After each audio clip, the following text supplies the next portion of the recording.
Isang bata at magandang may bahay ang nais tulungan ang kanyang asawa dahil sa pagkakautang nito sa bangko na nauwi sa isang kaso. Ang tanging paraan lamang ay lumapit siya sa chairman ng kanilang pinagkakautangan kapalit ng kanyang katawan. Hello mga kaboso! Welcome back sa Netflix.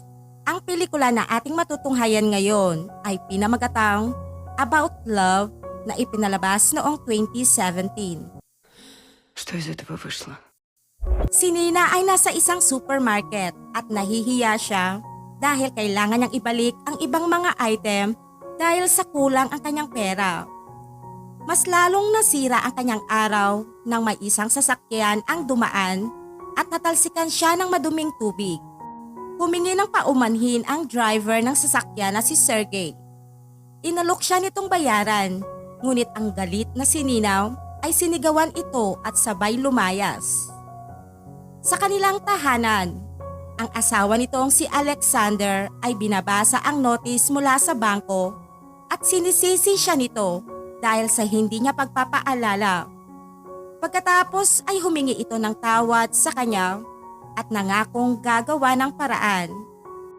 Nagalok si Nina na tutulungan siya sa pagbabayad, ngunit ipinaalala ni Alexander ang kanilang kasunduan na siya ang maghahanap buhay at ibibigay lamang niya ang kanyang pangangailangan bilang asawa. Pagkatapos ay hinubaran siya ni Alexander at nagtalik sila sa kabila ng kanyang pag-aalala tungkol sa kanilang pinagkakautangan. Samantala, si Sergey ay nag-aalmusal kasama ang kanyang malungkot na pamilya at ang kanyang asawang si Tamara ay tinatalakan siya sapagkat gumugugol lamang siya ng kaunting oras para sa kanya. Dahil pagod na sa pagpapaliwanag, nilayasan ito ni Sergey. Si Alexander ay isang professor sa isang university na nagtuturo ng salitang Chinese at isa si Nina sa kanyang estudyante. Ang kaibigan ni Nina na si Laura ay naiinggit sa kanya dahil meron siyang gwapo at matalinong asawa. Isang araw, inimbitahan si Alexander upang maging translator ng isang negosyanteng inchik sa bangko.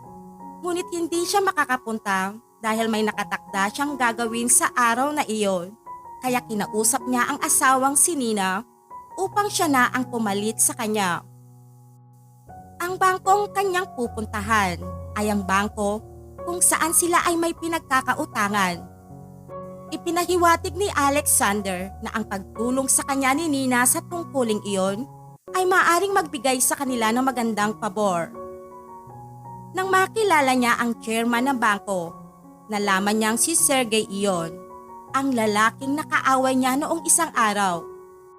Bagamat si Sergey ay nagpahayag ng panghamak para sa kanyang presensya, ang assistant nito ay nagpapatunay sa mga kakayahan ni Nina. Humingi ng paumanhin si Nina, ngunit pinigilan ito ni Sergey at sinabihan siya na gampanan ang kanyang trabaho ng maayos. Dinala ni Sergey ang kanilang kliyenteng Chinese sa isang kasino at nagpakasawa ito sa pagsusugal. Sa kabila ng pag-aalinlangan ay tumaya din si Nina at nanalo siya ng malaki. Ikinuwento ni Sergey kay Nina kung paano siya nakaahon noon sa kanyang mga utang dahil sa pagkapanalo lamang niya sa sugal at binalaan ng babae na huwag nang isugal ang kanyang panalo. Ngunit binaliwala lamang ito ni Nina at itinodo niyang itaya lahat hanggang sa matalo siya. Pagkatapos ay inanyayahan ni Sergey si Nina na mag-dinner sa labas kung saan ang kanilang pag-uusap ay nauwi sa landian. Binanggit ni Nina kay Sergey ang kanyang problema sa pagkakautang sa bangko, ngunit ibinalik ng chairman ang usapan at ipinahayag ang kanyang personal na interes para kay Nina. Inaya siya ni Sergey na sumama sa isang silid, ngunit nabastusan naman ang babae sa kanya. Humingi ng paumanhin ng lalaki dahil sa kanyang kakulangan tungkol sa pakikipagtalik sa babae at inalok nitong tutulungan niya itong mabayaran ang kanilang utang kapalit ng kanyang katawan. Tinanggihan ni Nina ang nais ni Sergey at umalis. Sinabi niya kay Alexander ang tungkol sa pagkapanalo niya kanina ng $7,000 sa roleta. Ngunit nang malamang isinugal niya ulit ito at ipinatalo ay sobra itong naggalit. Naiinis si Nina at sarkastikong binanggit sa asawa na dapat ay tinanggap na niya ang alok ni Sergey na makipagsiping dito. Na-misinterpret naman ni Alexander ang kanyang pangiinis at patuloy na nagmumura tungkol sa ipinatalo niyang pera. Habang nakikita niya kung gaano kasipag si Alexander sa kanyang pangalawang trabaho bilang isang tour guide, ay nakaramdam ng konsensya si Nina at nais niya itong tulungan. Nang magsampa na ng kaso ang bangko sa korte, iginiit ni Alexander na humingi na siya ng tulong kay Sergey. Napilitan namang tinawagan ni Nina ang chairman at pumayag ito na makipagkita sa kanya. Kinabukasan ay ipinaalam niya kay Alexander na tutungo siya sa library at makikipagkita siya kay Sergey sa isang hotel. Inayos naman ng chairman ang kanilang utang sa bangko at inihinto muna ang kanilang pagbabayad ng 3 buwan ng walang interes. Sa kabila ng pagiging arogante ni Sergey sa kanya noong una, ay naantig siya sa kabaitan ng lalaki at pumayag na sa kagustuhan nito. Matapos ng kanilang mainit na pinagsaluhan, ay nag-inom habang kumakanta pa si Nina kasama si Sergey. Ngunit sinampal siya ng katotohanan sa kanilang sitwasyon. Nang makauwi na siya sa kanilang tahanan, ay ipinaalam sa kanya ni Alexander ang magandang balita tungkol sa kanyang utang. At ang akala lamang nito ay dahil sa pagpunta ni Nina sa bangko. Nakakaramdam ng pagkalito si Nina at hindi interesado sa mga sinasabi ni Alexander sa kanya. Tinanggihan din niya ang makipagsiping dito nang subukan nitong lambingin siya. Samantala, ang asawa ni Sergey na si Tamara ay naamoy ang pabango ng isang babae sa kanyang asawa at ang pagsisinungaling ni Sergey ay mas lalo pang nagpagalit sa kanya. Kalaunan ay tinawagang muli ni Sergey si Nina at nais nitong makipagkita sa kanya sa parehong hotel na kanilang pinuntahan. Ngunit tumanggi si Nina at sinabihan niya itong tumigil na sa katatawag sa kanya. Nagpumilit pa rin si Sergey at sinabihang hihintayin siya nito. Kinabukasan ay balak ni Nina na magwalwal kasama ng mga kaibigan. Ngunit nagbago ang kanyang isip at sa halip ay nagmadaling tumungo sa hotel.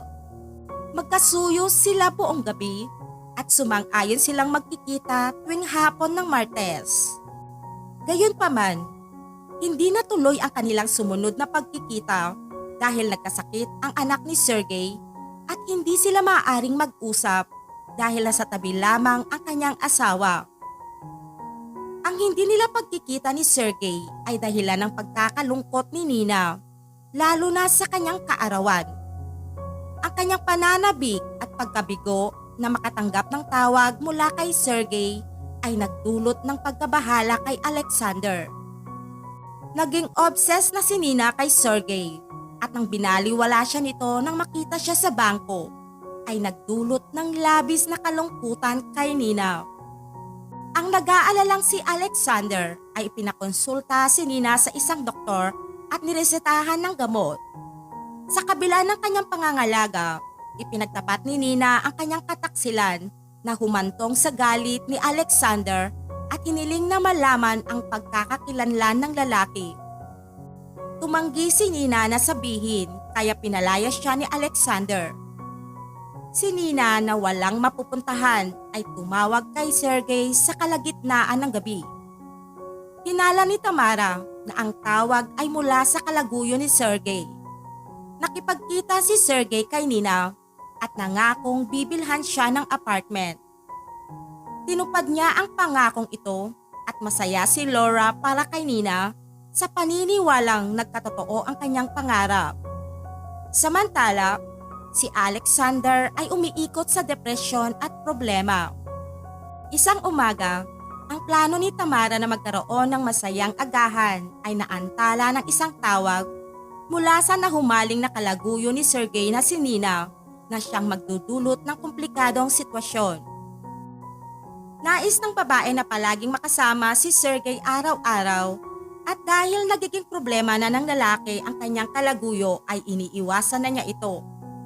Pinuntahan siya ni Nina sa kanyang opisina at inayang manood ng teatro, ngunit tinanggihan niya ito at nangakong makikipagkita na lamang kinabukasan. Subalit, hindi naman ito nagpakita. Isang gabi, nagpakita ang dating asawa ni Nina na si Alexander sa kanyang pintuan at pinagsamantalahan siya. Tinawagan ni Nina si Sergey at ipinaalam ang pananamantala ni Alexander sa kanya at ang kanyang pagdadalang tao. Pumayag naman si Sergey na suportahan ang ipinagbubuntis nito, ngunit mas higit pa doon ang nais ni Nina. Ipinagtapat naman ito ni Sergey sa kanyang asawang si Tamara at dahil sa napuno na ito ay nakipaghiwalay na ito sa asawa. Nag-hire si Sergey ng mga goons para bugbugin si Alexander na kalaunan ay inatake sa isang park. Nagsimulang magtayo si Sergey ng isang travel agency para kay Nina. Si Laura na matalik na kaibigan ni Nina ang ngayon ay kasalukuyang karelasyon ni Alexander at ipinaalam sa kanya ang tungkol sa pagbubuntis ni Nina sa anak nila ni Sergey. Isang araw, si Alexander ay nagdala ng kutsilyo upang harapin si Sergey. Isang bodyguard naman ang muntikan ng barilin ito. Ngunit namagitan si Nina at kinumbinsi niyang itong bitawan nito ang kutsilyo at umalis. Lumipas ang mga taon at si Sergey ay nakatira na ngayon sa kanyang bagong pamilya kasama si Nina. Ngunit ang kanilang relasyon ay nananatiling kaswal gaya ng dati. Samantala, si Alexander na ngayon ay isa ng matagumpay na professor at naimbitahan sa isang party kung saan nakita niya sina Nina at Sergey. Si Nina ay nakikipag-usap kay Alexander habang si Sergey naman ay nananatiling hindi nababahala. Umalis si Sergey para sa isang mahalagang tawag at ipinagtapat naman ni Alexander ang kanyang walang hanggang pagmamahal para kay Nina. Iminungkahi ni Nina na kumuha sila ng isang silid na nagpapahiwatig ng simula ng isang bawal na relasyon. Isang hindi inaasahang pagbabago sa isang sitwasyon. Kung dati ay lihim na nakikipagkita si Nina kay Sergey, ngayon ang lalaki naman ang siyang lihim na nakikipagkita sa kanyang unang pamilya. Ang dati namang asawa ni Nina na si Alexander ay siya namang kanyang naging kalaguyo. Si Nina ay naging manhid na para sa kanya ay normal lamang ang lahat. Gayunpaman sa kanyang pag-uwi ay tumutulo ang kanyang mga luha mula sa kanyang mga mata nang mapagtanto niyang hindi ito ang happily ever after na kanyang pinapangarap.